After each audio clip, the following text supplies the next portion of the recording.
রাতের আধারে আপনি একা অন্ধকার ঘরে বসে মোবাইল ঘাঁটছেন। আপনার দুটি চোখ মোবাইল স্ক্রিনের ওপর। আমি দেখতে পাচ্ছি আপনার পেছনে কেউ দাঁড়িয়ে আছে। সাদা কাপড় মুড়ি, লম্বা লম্বা কালো চুল আপনার গা স্পর্শ করছে। প্লিজ একবার পেছনে ফিরে দেখুন। আপনি কি ভয় পেয়েছেন? শরীরকে শিহরিত হয়ে লোমগুলো খাড়া হয়ে উঠেছে? রাতের আধারে হঠাৎ যদি জানালার বাইরে সাদা ছায়া দেখতে পান, যদি মনে হয় কেউ পেছন থেকে ফিসফিস করে ডাকছে, তাহলে কি ভাববেন? এটা কি কোনো অশরীয় আত্মা, ভূত প্রেত, নাকি শুধুই আপনার মনের ভ্রম বা মনের কল্পনা?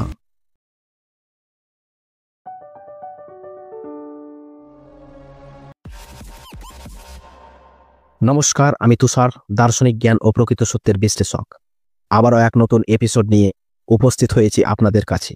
আজ আমরা গভীরভাবে বিশ্লেষণ করব ভূত প্রেত, আত্মা, জিন ইত্যাদি এ সকল বস্তু বিশেষ আদৌ আছে কি না।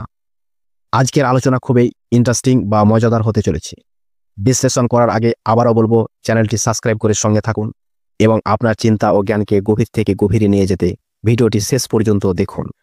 আপনি কি কখনো ভূত দেখেছেন, আত্মা বা জিন? কখনো মনে হয়েছে পিছনে একটা কিছু দাঁড়িয়ে আছে, হঠাৎ করে সামনের দিকে চলে গেল? আপনি রাস্তা দিয়ে একা হাঁটছেন, আপনার মনে হলো পিছনে কিছু একটা হাঁটছে। আপনি হঠাৎ পিছনে তাকিয়ে দেখলেন কিছুই নেই। আপনি রাত্রে ঘুমিয়ে আছেন, আপনার মনে হলো কেউ গলা চেপে ধরেছে, বুকের উপর চাপ দিয়ে বসে আছে। ঘুমের মধ্যে ছটফট করছেন, বুকখানা ধকধক করতে হঠাৎ জেগে উঠলেন, দেখলেন ঘেমে গেছেন, গলাটি শুকিয়ে গেছে। আপনার জীবনে অনেকবার এরকম স্বপ্ন দেখে থাকতে পারেন, যেমন ভয়ঙ্কর কিছু আপনাকে তাড়া করছে, আপনাকে মারতে চাইছে, উপর থেকে ফেলে দিতে চাইছে ইত্যাদি। বহুভাবে ভয় দেখানো হচ্ছে। কত আজগবি স্বপ্ন দেখেছেন যা আপনার পরের দিন সকালে আর মনে পড়ে না। আপনি কি এরকম ঘটনা বা স্বপ্নের সম্মুখীন হয়েছেন? আপনি দেখে থাকবেন অনেককেই ভূতে বা জিনে ধরেছে, অস্বাভাবিকভাবে আচরণ করছে, কখনো হাসছে, কখনো কাঁদছে ইত্যাদি। অনেকের আবার ভর নামে, ঝুঁকে অনেক গোপনীয় কথা বলতে পারে, যা দেখে আপনার বিশ্বাস মজবুত হয়ে পড়ে। কারো কারো ভরে মা মনসা, মা কালী, মা দুর্গা ইত্যাদি জিন, পরি এ সকল বস্তু এসে থাকে। আপনি হয়তো দেখে থাকবেন এরকম কত ঘটনা, আর আজকাল সোশ্যাল মিডিয়াতে প্রতিনিয়ত দেখা যায়। অনেক ওঝা, তান্ত্রিক, বড় বড় বাবা, মৌলবি, ফাদার্স ইত্যাদি হামেশাই দেখে থাকবেন যে তারা ঝাড়ফুঁক, জলপরা, তেলপরা দিয়ে ভূত তাড়িয়ে থাকে। এগুলো কি আসলেই সত্য নাকি সম্পূর্ণ মিথ্যা? তবে প্রশ্ন জাগা তো স্বাভাবিক, যে অত অত লোক বিশ্বাস করে তারা নাকি ভূত দেখেছে, আত্মা বা নেগেটিভ এনার্জি অনুভব করেছেন। অনেকেই ভূতের তাণ্ডব থেকে মুক্তিও পেয়েছে, বাবা ও ওঝার কাছে গিয়ে সুস্থ হয়েছে। তাদের কথা মেনে নিলে তো বিশ্বাস করতেই হয়। ফ্রেন্ডস, এখানেই লুকিয়ে আছে আসল কাহিনী। তাই চলুন গভীরভাবে দার্শনিক বিশ্লেষণ করে প্রকৃত সত্যের উন্মোচন করি। কোনো বিষয়ের জ্ঞান পেতে আমাদের দুটি পদ্ধতি অবলম্বন করতে হবে, তা হলো বৈজ্ঞানিক এবং দার্শনিক। যেহেতু ভূত প্রেত, আত্মা, ঈশ্বর ইত্যাদি এসব কোনো অবজেক্টিভ বা বস্তুগত প্রমাণ দিতে পারে না, তাই বিজ্ঞানের কাছে এটি একটি হাস্যকর ব্যাপার। যেহেতু এগুলি নিরপেক্ষ, বাস্তবভিত্তিক এবং পর্যবেক্ষণযোগ্য নয়, তাই এগুলো বিজ্ঞানের আলোচ্য বিষয়বস্তু নয়। বিজ্ঞানের কাছে এগুলি মস্তিষ্কে বিভ্রান্তি, ঘুমের সমস্যা, হ্যালুসিনেশন, ভয়, কুসংস্কার এবং কল্পনার মিশ্রণ মাত্র। কিছুক্ষণের জন্য বিজ্ঞানকে সাইডে রেখে আমাদের সামাজিক জীবনের দৃষ্টিভঙ্গি, অভিজ্ঞতা, দার্শনিক উপলব্ধি ও ধ্যান ধারণা দ্বারা এই অতি প্রকৃতি সম্পর্কিত জ্ঞানকে বোঝার চেষ্টা করব। ফ্রেন্ডস, আপনি স্ক্রিনে এই ছবিটি দেখতে পাচ্ছেন, ভালো করে দেখুন। আপনি কি আগে কখনো এই ফলটি খেয়েছেন, লবণ আর লঙ্কা মাখিয়ে? কি আপনার জিভে জল এসে পড়েছে, দাঁতগুলি শিরশির করছে? ভাবুন, শুধুমাত্র এই ফলটি চোখে দেখেই আপনার শরীর নানা রকম প্রতিক্রিয়া দিচ্ছে। এর কারণ কি? আপনি শুধু চোখে দেখেছেন মাত্র। এই মুহূর্তে আপনি এই ফলটি হাতে পাননি, তবুও আপনার জিভে জল। এর কারণ হলো এই ফল সম্পর্কে আপনার পূর্ব অভিজ্ঞতা বা পূর্বে পাওয়া জ্ঞান, যা আপনি এই মুহূর্তে আপনার শরীরকে কন্ট্রোল করতে পারছেন না। এই ফলের স্বাদ ও গন্ধ থেকে ভেবে দেখেছেন আমরা কত ব্যর্থ, যে আমরা আমাদের শরীরকে কন্ট্রোল করতেই পারছি না। পূর্বে পাওয়া কোনো এক স্মৃতি বা অভিজ্ঞতাকে এক মুহূর্তের জন্য কন্ট্রোলে রাখতে পারছি না। আপনি একবার এই দৃশ্যটি দেখুন। কি দেখছেন? বিপুল জলরাশি। মনে করুন আপনি একা এই স্থানে দাঁড়িয়ে আছেন। তখন আপনার এই জলরাশি দেখে কি মনে হবে? আপনি কি হট করে নেমে পড়বেন, নাকি নানা প্রকার থট বা বিচার আপনার ব্রেনে আসবে? প্রথমে যে বিচার আসবে তা জলরাশির গভীরতা নিয়ে, তারপর জলের মধ্যে থাকা বিপজ্জনক কিছু আছে তা নিয়ে, তারপর কুমির, সাপ ইত্যাদি ভয়ানক প্রাণী আছে কিনা তা নিয়ে। অর্থাৎ আপনার বিচারগুলি বেশিরভাগই নেগেটিভ বা ভয়ের বিচার হবে। এই রকম বিচারের কারণ কি ভেবেছেন কখনো? এই ঘটনাটি আপনার পূর্ব অভিজ্ঞতা নাও হতে পারে। আপনি এর আগে কখনোই একা এরকম দৃশ্যের মুখোমুখি হননি। তবুও এই ভয়ের অনুভব আসার কারণ কি? এর কারণ হলো আমাদের পূর্বে পাওয়া অনুমান থেকে বর্তমান বস্তুবিশেষের উপর অনুমান দাখিল করা, অর্থাৎ পূর্বে পাওয়া অনুমান থেকে পরবর্তী অনুমানে যাওয়া। ফ্রেন্ডস, আমরা এই দুটি ঘটনা থেকে বুঝতে পারি যে আমাদের চিন্তা, ভাবনা, কর্ম সবকিছুই আমাদের মতো করে যখন তখন হঠাৎ করে পরিবর্তন করতে পারি না। আমাদের ব্রেন বা মস্তিষ্কের বিরুদ্ধে কখনোই যেতে পারি না। আমরা যা কিছু করছি তা সবই আমাদের ব্রেন দ্বারাই সম্প্রচারিত হচ্ছে। শুধুমাত্র ইন্দ্র অভিজ্ঞতা, ইন্দ্র অভ্যাস এবং ইন্দ্র অনুভব দ্বারাই ব্রেন তার কার্যকলাপ ঘটিয়ে থাকে। ফ্রেন্ডস, আপনি যতই শক্তিশালী হন না কেন, আপনার ইচ্ছার বিরুদ্ধে গিয়ে ব্রেন আপনার শরীরকে বাঁচাবার চেষ্টা করেই যাবে, যাকে আমরা আত্মরক্ষা বলি।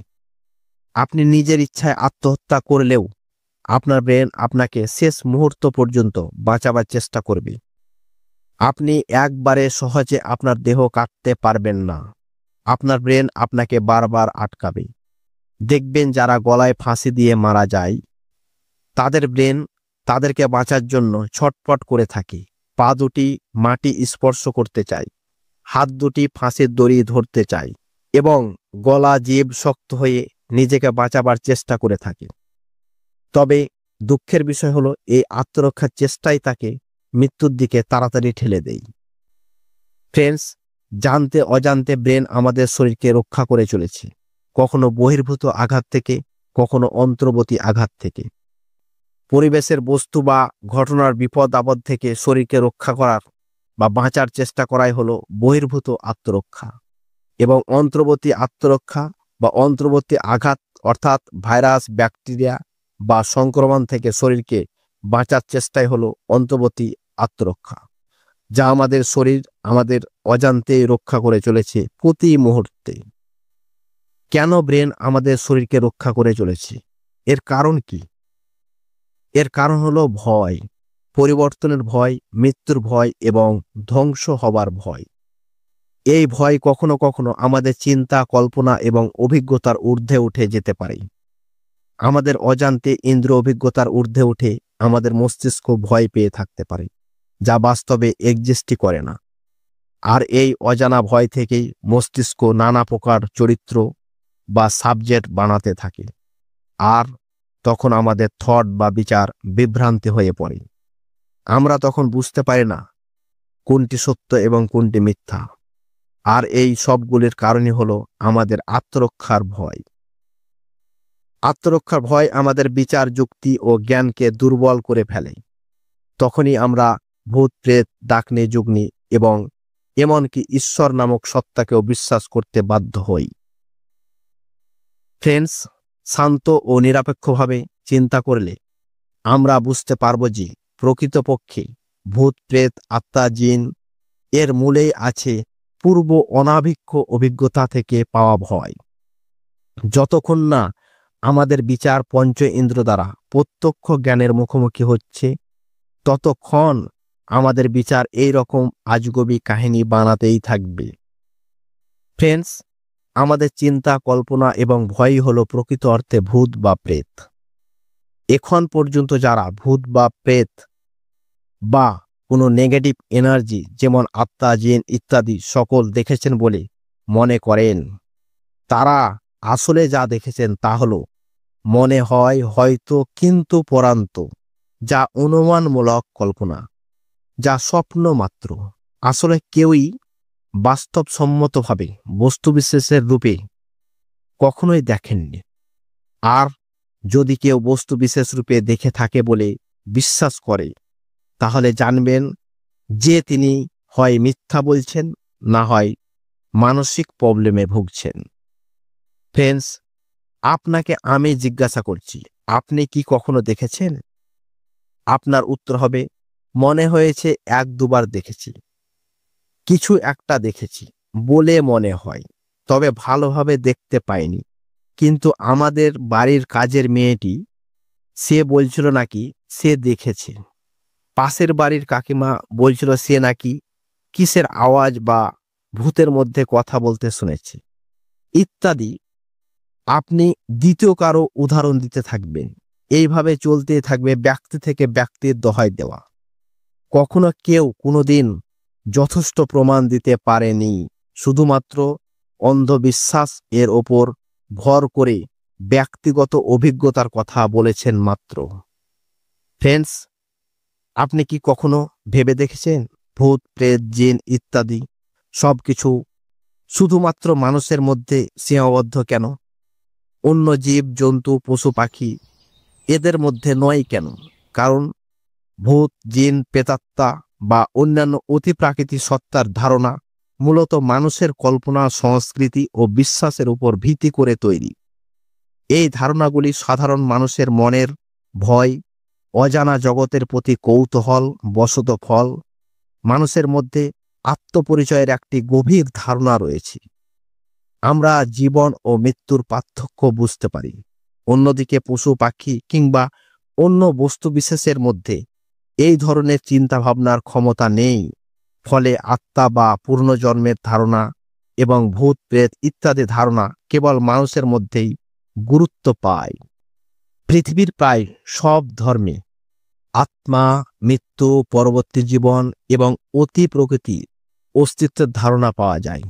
ধর্মীয় গল্প ও কাহিনীগুলোর মধ্যেই এগুলো মানুষের জীবনে প্রভাব বিস্তার করে। কিন্তু পশু পাখির মধ্যে এমন কোনো ধর্মীয় বিশ্বাস বা কল্পনা নেই, তাই তারা ভূত, প্রেত বা জিনের ধারণা নিয়ে ভাবেও না। আর কখনো আপনি দেখেছেন এই অতি প্রাকৃতিক বস্তুর দ্বারা পশু পাখি কোনো ক্ষতি হয়েছে? তারা তো রাতের অন্ধকারে ওই সকল স্থানেই ঘোরাফেরা করে যেখানে আপনি যেতে ভয় পান। মনে করেন যে ভূত, প্রেত, জিন ওই সকল স্থানে থাকে। ফ্রেন্ডস, তারা ওই অতিপ্রাকৃতিক বিশেষের প্রতি বা কল্পিত সত্তার প্রতি ভয় পায় না। কিন্তু পশুরা মূলত শারীরিক বিপদের প্রতি ভয় পায় বা ওসবের প্রতি নয়। মানুষের মস্তিষ্ক ভয় পাওয়ার জন্য সহজেই সংবেদনশীল। অন্ধকার, একাকিত্ব এবং অজানা কোনো কিছুর প্রতি মানুষের সহজাত ভয় রয়েছে। এবার দেখব কেন ওই সকল মানুষের ওপর ভূতে বা জিনে ভর করে এবং ওঝা, তান্ত্রিক এবং বাবা এদের আসল শত্রুতা সম্পর্কে জানব। আমরা যাদেরকে ভূতে ধরেছে বলে মনে করি তাদের আসলে নানা প্রকার অসুখে ধরে থাকি। যেমন 1 নম্বর, ডিসোসিয়েটিভ ডিসঅর্ডার। এই রোগের ফলে ব্যক্তির মানসিক বিভ্রান্তি দেখা যায়, যার ফলে সে নিজের অস্তিত্ব ও পরিচয়ের সঙ্গে সংযোগ হারিয়ে ফেলে। এতে একজন ব্যক্তি মনে করে থাকে যে তার শরীরে অন্য কেউ রয়েছে। এই রোগটি ট্রমা বা চরম মানসিক যন্ত্রণার ফলে হয়ে থাকে।